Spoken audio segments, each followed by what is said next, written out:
Welcome to the Be All You Can Be MSC, a podcast dedicated to empowering Army Medical Service Corps officers and professionals like you.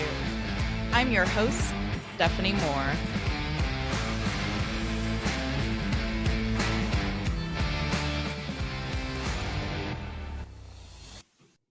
On today's episode of the Be All You Can Be MSC podcast, we are going to break down the AIM resume.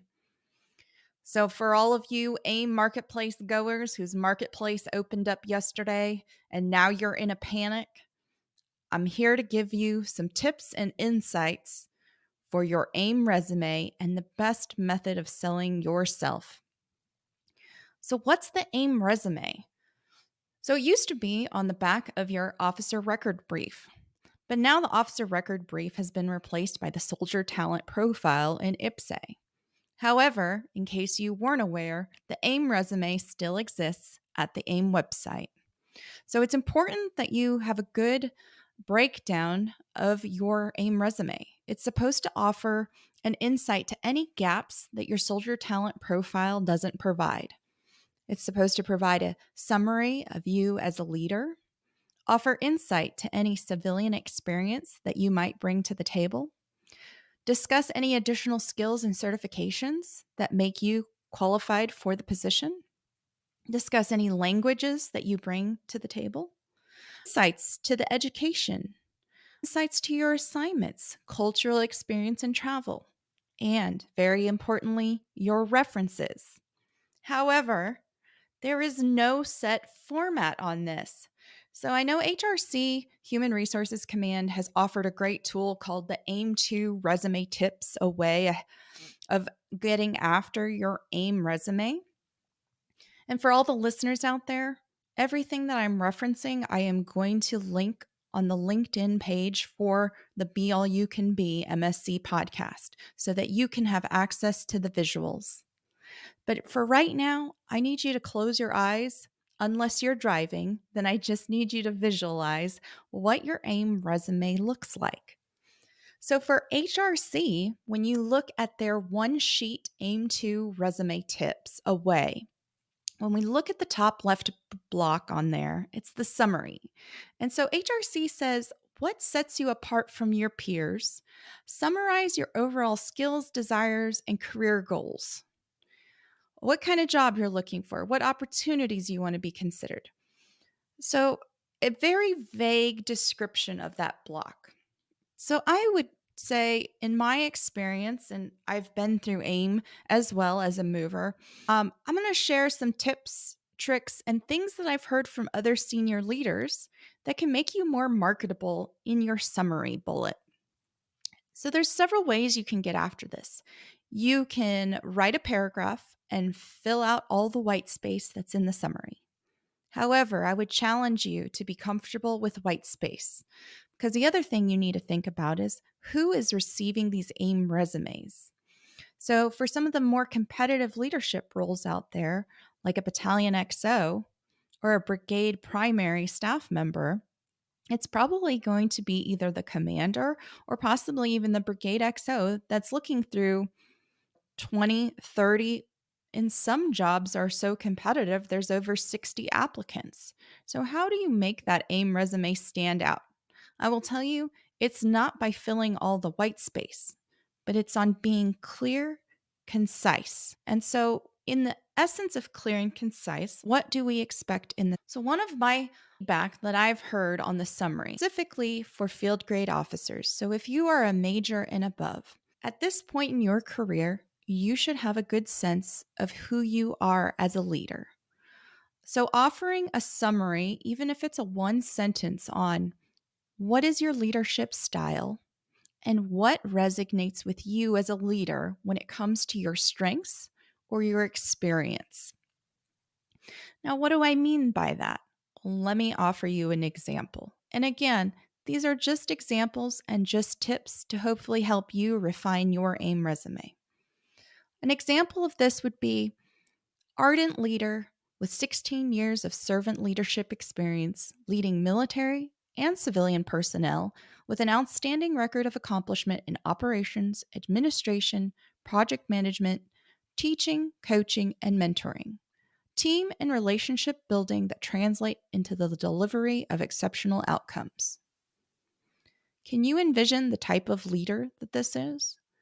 Does their leadership style resonate with you?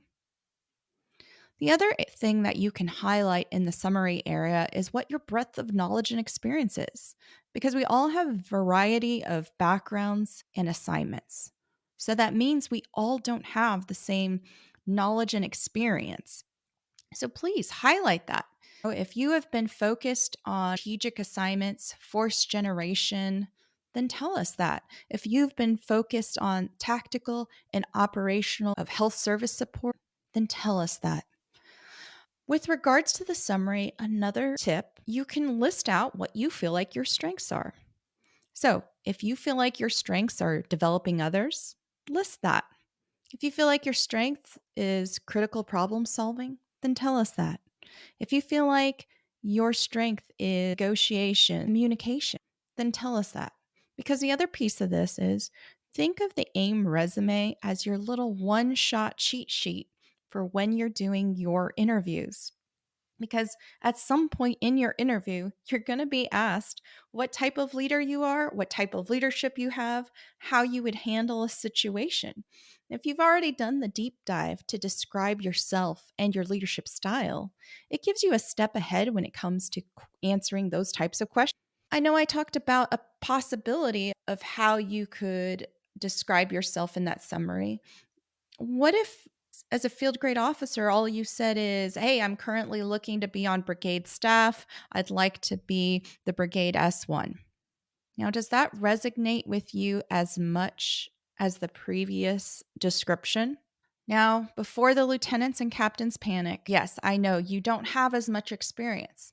But then this is exactly a great place to discuss what you see your strengths in and perhaps the jobs you are looking for or what you think you're passionate in. And tell us that.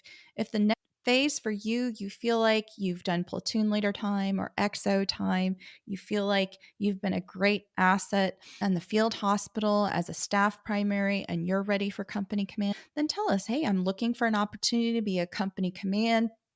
I find my strengths to be the following, or even tell us what you're interested in pursuing when it comes to an AOC if you're already at that point in your career.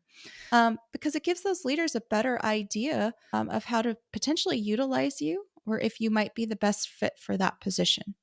Because let's face it, we all want to try to put people in positions where we know they're going to be excited and passionate about because typically they're more successful. All right, so we've talked about the summary. Let's talk about the top right block, the education block. And before you do it, this is not the place to list out all of your education that's already listed on your Soldier Talent profile. However, if you did exceptionally well from a GPA standpoint, please highlight that. If you did a 3.5 or higher, or you were an honor grad for your undergrad, or if you have a master's degree, then please list that out. Or if in your undergrad you had a unique internship that you did or a program associated with that undergrad, then highlight that for us. Give us a little more insight to some of the knowledge and skills that you might have that make you unique. For our more senior officers, the field grades, if you teach, coach, and mentor, this is an opportunity to highlight what you do to give back to the profession of arms. So if you provide a leader professional development, if you are a subject matter expert in your field and you provide consulting, whether it's to the Army Surgeon General or you are a specialty ASI, so a secondary identifier, say as a capability developer or a science and technology acquisition officer, this is a great way to highlight what that education is, or if you educate or invest in others in our profession. So, a very broad range for the education piece here. And again, you do not need to fill up all the white space here. I would challenge you before you go writing a paragraph, sometimes bulletized or short sentences are a lot easier on the eye, and they're easier for someone to scan if they're looking through multiple resumes for keywords or things that might stand out that are unique about you. All right, so the next line will be the civilian block. It's in the middle left. So, this is the one I feel like is the most controversial. And why do I say it's controversial? Because it's so darn vague. So for HRC, they say, what work have you done to better the community? How did you solve a problem? How did you improve civilian military relationships? The reality is, some of us don't have the time yet in our current career or assignment to volunteer in the community. However, when you take your kids and you volunteer your time at their soccer game to be an assistant coach, I would argue that you are giving to the community. You are still providing leadership and extending yourself to the service of others. So that would be an example of something you could highlight. The other thing is, if you've done some incredible jobs before you joined the Army, let's say that an example would be you were an EMT and you had some fantastic experience doing crisis management or assisting others with medical care, then tell us that. Or even if it was a job like you were a manager at a bank, but you used that skill to refine your leadership, then tell us about it. And then, of course, if you volunteer in the community, whatever that volunteering is, if you are giving your time to others outside of work, then you are volunteering your time. And it can be small, so don't underwrite the small things that you do. And an example of that is if you provide extra support at your church, you go early and you provide that support. Well, that's still volunteering. If you go to the local shelter and you take the dogs on a walk on the weekends because it's relaxing and it helps you unwind, that's still volunteering. So make sure you highlight that. We're really just looking to gain a little bit of insight to what do you do when you are not at work wearing the rank? How do you spend your free time? The other thing is, you could highlight things like, hey, on the weekends, I go mountain biking, I go hiking, I find that the outdoors is a great way to balance myself mentally. I have a true passion for the outdoors, but still, you're offering an insight to you as a leader. And that's all we're looking for in this block. All right, so let's move on to the assignments piece. I feel like the assignments is kind of like the education block. The temptation is there to just list out all of your assignments you've had that we already see on the soldier talent profile. But what really we're looking to capture here, have you had a unique mission or task that you felt like you either gained something as a leader or you felt like you did an exceptional job and you want to highlight that to us? Because sometimes we get tasked to be on strategic planning groups. Sometimes we get the opportunity to go be observer coach trainers on an NTC rotation at the National Training Center. Those are various experiences that might be unique or that you gain something from. And this is your opportunity to highlight those very exceptional, cool experiences that you got in some of your assignments that have helped shaped you as a leader. The other thing, too, for our lieutenants out there that don't have a lot to put in here, share with us any of the exercises you got to participate on during your time as a cadet that you felt gave you an exceptional insight or something that you truly enjoyed. Feel free to share that here. For officers that have prior service and you are still a company grade, it's okay in this block to highlight some of the experience you gained as a prior service NCO because it's still experience and knowledge that's helping shape you for the officer and leader you are today. Additional skills and certifications, well, I'm going to tell you, you have a lot of freedom here, okay? There's no right answer with that. You can list things like secondary ASIs.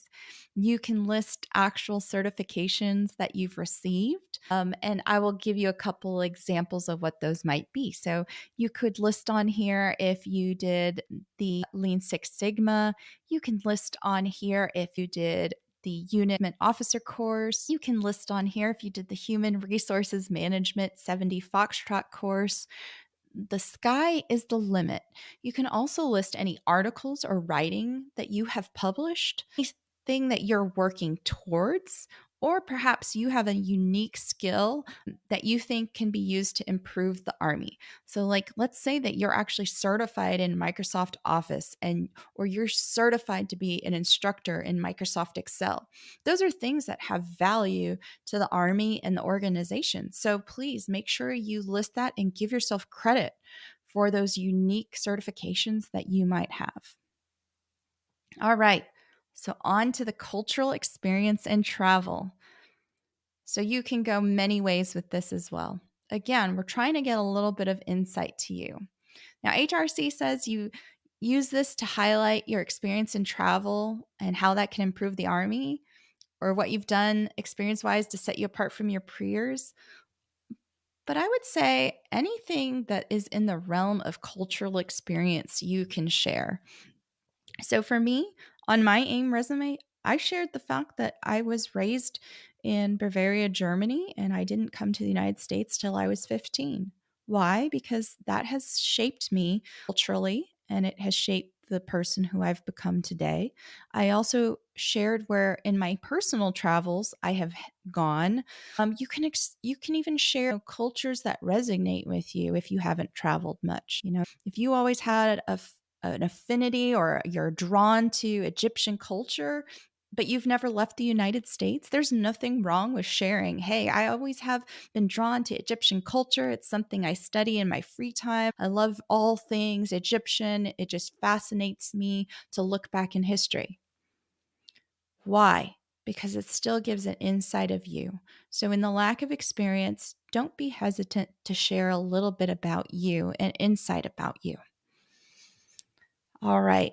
And the last portion, well, it's not the last portion. So the second to last portion is the languages. So you are able to list languages here, even if you haven't taken the actual language testing. So if you're a native speaker, please put it here. If you can read, write, it's always to your benefit to highlight the skills you have because you never know when you might need them. Like myself, when I was deployed, I am a native German speaker.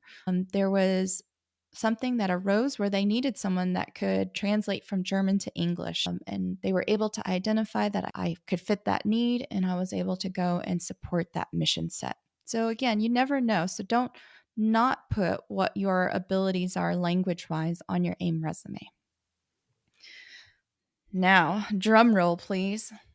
One of the most important parts of the AIM resume is the bottom right for your references. Now, I know the AIM marketplace opened yesterday, but don't panic when I give this advice. You need to make sure your AIM references know you are in the AIM marketplace. And please download and send them a copy of your AIM resume. Make sure, if possible, that you have a cell phone number for those leaders. That way, when someone calls them, they can reach them, A, and B, you want them to speak as if they recently spoke to you or had you in their organization. Because what's going to happen is the first place everyone's going to go is they're going to say, who do I know that knows this officer? And then you're going to call them up, and I'm going to call them up, and I'm going to be like, hey, John, what do you think of Mary? And what you want to have happen is, oh my gosh, Mary was exceptional. When she was my assistant S2, she did the following. Or when Barry was my brigade 3, he was exceptional. He did the following. Or Lieutenant Smith was outstanding as a platoon leader, and our medical readiness was at 100% thanks to all their efforts. What you don't want to have happen is them to go, John. Oh, you mean Lieutenant Carey. Oh, yeah, Lieutenant Carey. I can't remember when I served with them. And the reason for that is you really want to list references that hopefully truly know you or can speak to your leadership abilities and capability. The reason you want to give them your AIM resume is you want to remind them of what your qualifications are. The other thing I highly encourage you to do is once you've actually rank ordered your top I would say 25 jobs, make sure you tell them what those jobs are that you're going for, because that way senior leaders like to help their junior officers or the officers that have served for them. And what you want them to do is when they get that phone call is to be able to highlight why you are the best qualified for those positions that you're seeking. Now, who goes on here?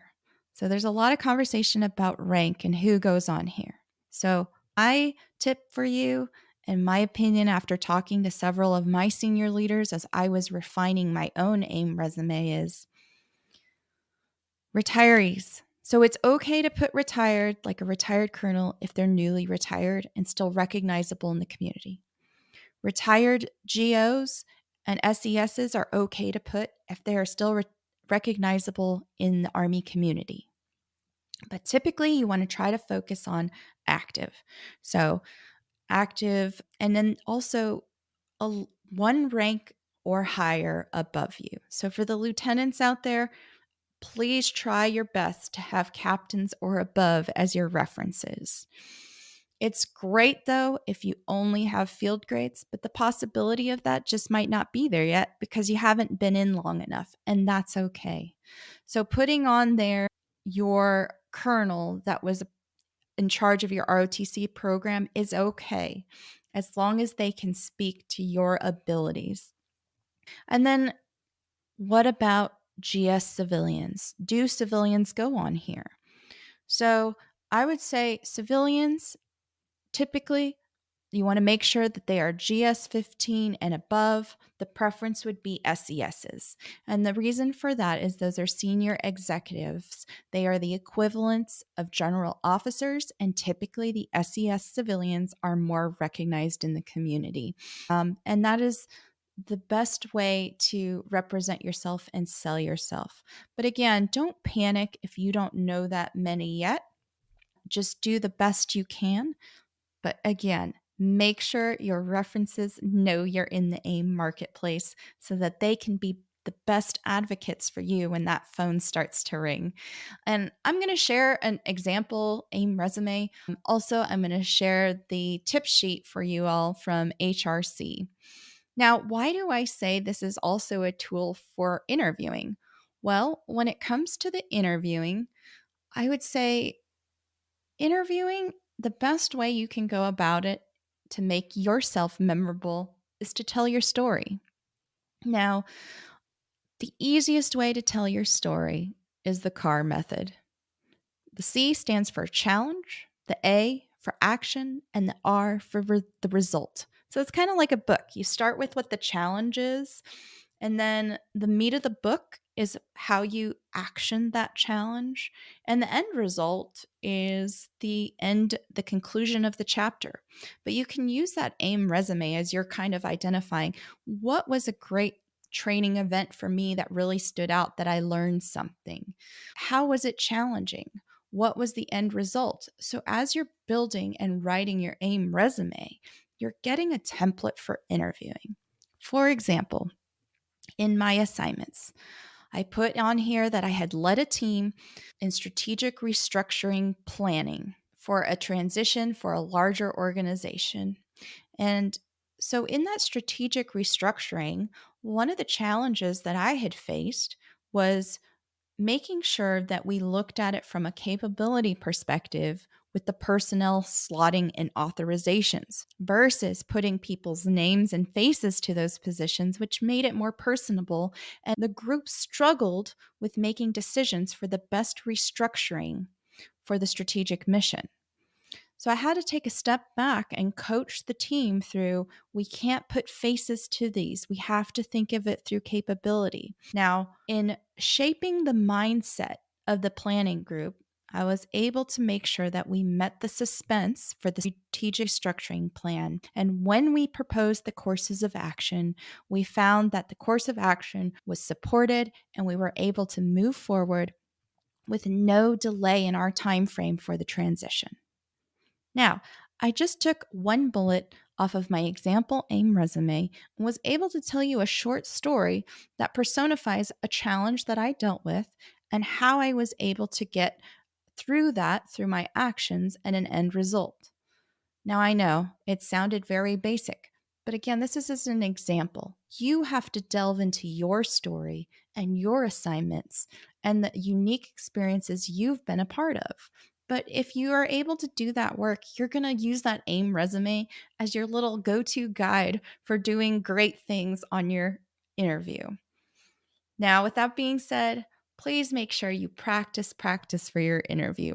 But I know all of you are going to do great out there. And I just hope a few of these tips on your AIM resume helps you to refine your AIM resume so that you can be successful and you can be the best career manager for you and get the job that you want. So thanks for joining us today. Again, I'm going to share these resources on the LinkedIn page for Be All You Can Be MSC podcast. Thank you for joining us. Don't miss the next episode of the Be All You Can Be MSC podcast. Subscribe now and join our vibrant community of ambitious professionals who are taking their careers to the next level. The opinions shared on this podcast are the personal opinions of the guests and the hosts. They do not reflect the official position of the Medical Service Corps, the Department of Defense, or the U.S. government.